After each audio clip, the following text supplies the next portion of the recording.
Hello everyone, welcome to today's English lesson. In the last class we talked about prepositions, and today we will be talking about transitive and intransitive verbs. And at the end of today's lesson you should be able to construct sentences using any of the types of verbs, and you should be able to differentiate between the types of verbs. Before we start today's lesson, let's see what you remember about verbs.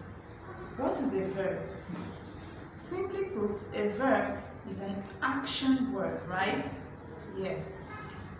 For instance, we have go, jump, climb, sit, stand, and so on. Those are examples of verbs. It's also important for you to know that the main function of a verb is to say something about the subject. I'll repeat that. The main function of a verb is to say something about the subject. When we say subject, what do we mean by subject? Let's look at this example.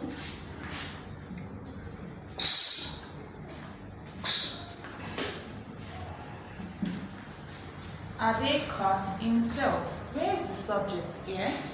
Of course, it's Ade. So simply put, the subject is that person that performs the action. So we have Ade as the subject. Our subject could also be a pronoun. It could be he, it could be she, and so on. Where is the verb in this sentence? Cut, right? Yes. So the main function of the verb is to say something about the subject, as we've learned. Now back to the topic today. We want to talk about transitive and intransitive verbs. When a verb is said to be transitive, it means that the action, when a verb is said to be transitive, the action passes from the subject to an object. Let's look at this example.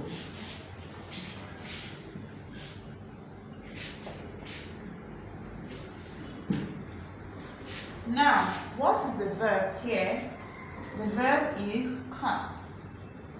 And now, the verb passes action from the subject to the object. So we have cake as the object. When we say object, the object is that thing that receives the action from the subject. So the cake receives the action from the subject. So the cut here is a transitive verb.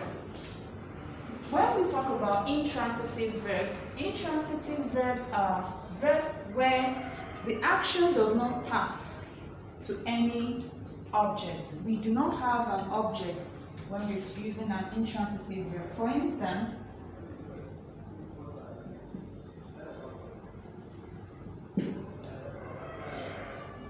so here, this is the verb,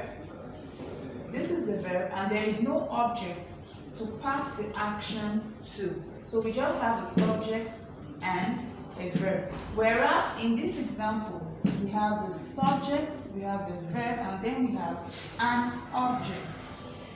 Let's look at another example under transitive verbs.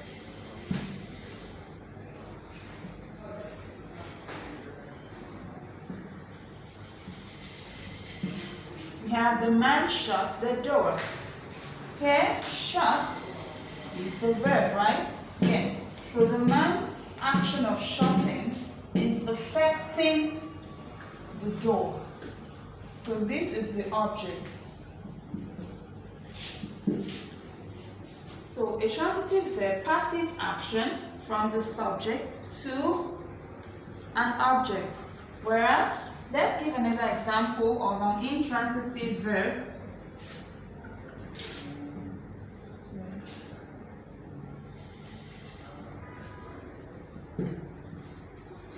Here, the subject, which is the baby, slept. So here, there is no object to pass the action of sleeping to.